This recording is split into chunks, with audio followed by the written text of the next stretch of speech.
Hello students, welcome to DNS.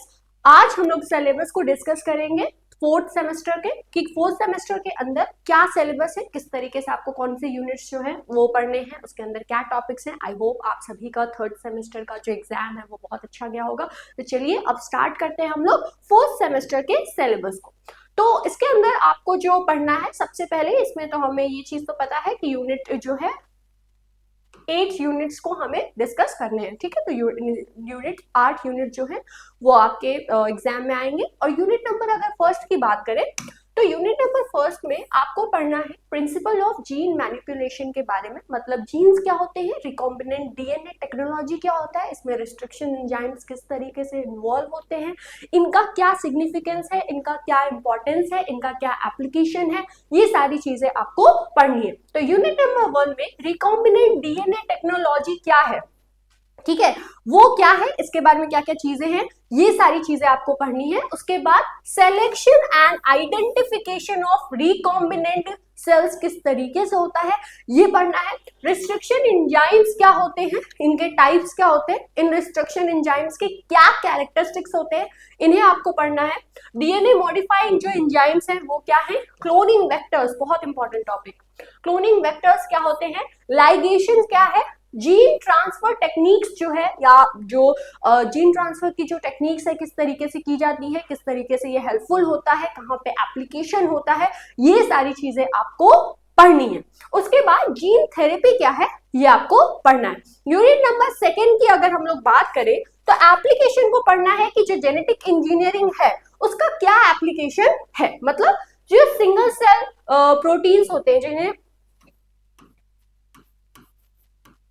Short form में SCPS भी कहा जाता है, सिंगल सेल प्रोटीन, जो कि बहुत ही ज्यादा जो है प्रोटीनिशियस होते हैं, बहुत ही ज्यादा जो है वो न्यूट्रिशियस होते हैं। किस तरीके से इनके अंदर क्या एग्जांपल्स आते हैं, किस तरीके से इन्हें किस तरीके से प्रोड्यूस किया जाता है, किस तरीके से प्रोपगेट किया जाता है, किस तरीके से इसका यूज किया जाता है, कहाँ पे इसका जो है सबसे ज्यादा कल्टिवेशन होता है, किस तरीके से ये किस चीज में हेल्पफुल होता है, ये सारी चीजें आपको पढ़नी है। उसके बाद बायोसेंसर्स क्या है, बायोचिप्स क्या है, ये आपको पढ़ना है।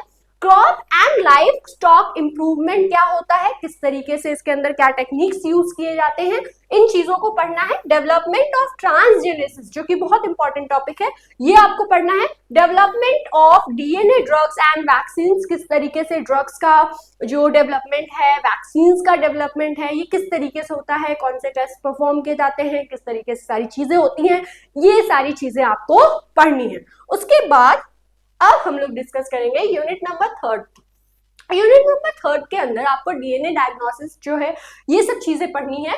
तो जिसके अंदर आपको genetic analysis of human diseases के बारे में पढ़ना है, detection of known and unknown mutations के बारे में पढ़ना है, कंसेप्ट ऑफ फार्माकोजेनोमिक्स जो है उसके बारे में पढ़ना है। और ये जो फार्माकोजेनेटिक्स है इनके अंदर क्या क्या चीजें आती हैं, क्या इसका कंसेप्ट है, किस तरीके से ये यूजफुल है, क्या क्या टेक्निक्स यूज की जाती हैं, ये सारी चीजें पढ़नी है। उसके बाद हम लोग यूनिट नंबर 4 की अगर हम लोग बात करें तो इसमें इम्यून सिस्टम के बारे में आपको पढ़ना है और इनके जो कंपोनेंट्स हैं उनके बारे में पढ़ना है। जैसे कि हिस्टोलॉजिकल पर्सपेक्टिव क्या है इम्यूनोलॉजिकल का, वो पढ़ना है।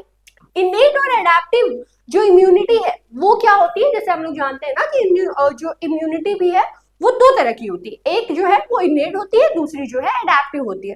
तो ये इनेट और एडेप्टिव इम्यूनिटी जो है वो क्या है, किस तरीके से वर्क करती है, ये सारी चीजें आपको पढ़नी है।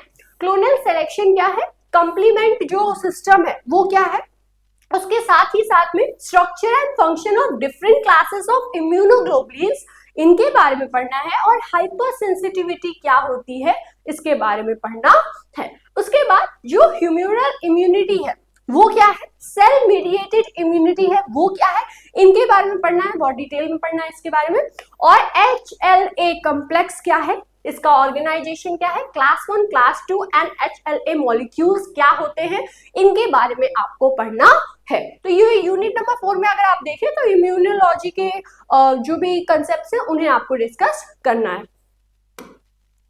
उसके बाद यूनिट नंबर 5 की अगर हम लोग बात करें तो यूनिट नंबर 5 में बायोस्टैटिक्स के बारे में आपको पढ़ना है और इसे जो है बायोस्टैटिक्स 1 कहा गया है, जिसमें कुछ टॉपिक्स इसके अंदर पढ़ने हैं और रिमेनिंग टॉपिक्स जो है बायोस्टैट्स के वो यूनिट नंबर 6 में आपको पढ़ने होंगे। तो बायोस्टैट्स अगर 1 की बात करें तो इसमें जो है कैलकुलेशन ऑफ मीन किस तरीके से कैलकुलेट किया जाता है ये पढ़ना है, मीडियन किस तरीके से कैलकुलेट किया जाता है ये पढ़ना है, साथ ही साथ में मोड क्या होता है, कहां पे इसका एप्लीकेशन होता है, किस तरीके से कैलकुलेट किया जाता है ये पढ़ना है, वेरिएंस क्या है, स्टैंडर्ड डेविएशन क्या है, ये सारी चीजों को आपको पढ़ना है। फिर कंसेप्ट क्या है, coefficient of the variation, skewness क्या होती है, बहुत इंपॉर्टेंट चीज, ये सारे नए टर्म्स है, मीन मीडियन मोड तो फिर भी आप पढ़े होंगे, स्क्यूनेस क्या है, क्यूटोसिस क्या है, ये सारी चीजें आपको पढ़नी है।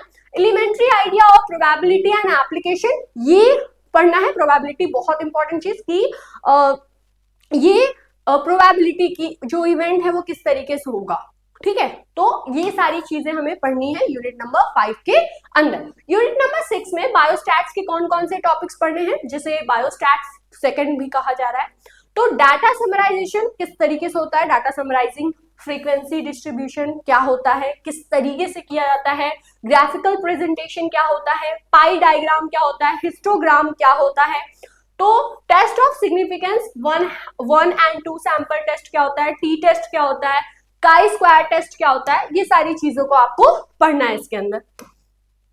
उसके बाद बेसिक्स ऑफ कंप्यूटर्स के बारे में आपको पढ़ना है यूनिट नंबर 7 में, जिसमें आपको बेसिक्स के बारे में पढ़ना है, मतलब कंप्यूटर की अगर हम लोग बात करें तो कंप्यूटर का ब्रेन कौन कहलाता है, सीपीयू कहलाता है, तो बेसिक्स जो है सीपीयू हो गया, इनपुट आउटपुट यूनिट्स क्या होते हैं इनके बारे में पढ़ना है, ऑपरेटिंग सिस्टम्स क्या है इनके बारे में पढ़ना है, कंसेप्ट ऑफ होम पेजेस हो गया, वेबसाइट हो गया, वर्ल्ड वाइड वेब हो गया, यूआरएल्स हो गया और सर्च इंजन हो गए, तो ये सारी चीजों के बारे में आपको पढ़ना है। अब आप सोच रहे होंगे कि जूलॉजी में हम कंप्यूटर क्यों पढ़ रहे हैं, तो आप थोड़ा सा ध्यान दीजिए, जब आप जेनेटिक्स का बात करते हैं, जब आप जीन थेरेपी का बात करते हैं या फिर पॉलीमरेज चेन रिएक्शन हो गए, तो जितने भी टर्म्स हो गए ये सारे, तो इसमें क्या होता है, इन सब में क्या हो रहा है, जीन एप्लीकेशन हो गए, जीन थेरेपी हो गए, जेनेटिक्स के टर्म्स हो गए, एप्लीकेशन हो गए, उसमें क्या हो रहा है, कंप्यूटर का भी तो यूज होता है ना, उसके थ्रू क्या होता है, हमारा जो काम है, हमारा जो एप्लीकेशन, हमारा जो भी हम जिसके ऊपर काम कर रहे हैं वो और भी आसान हो जाता है। तो हमें जो है अब ऐसा समय आ गया है जिसमें हमें हर चीज के बारे में पता होना चाहिए, ठीक है, तो ये बेसिक्स ऑफ कंप्यूटर्स के बारे में आपको पढ़ना है यूनिट नंबर 7 में।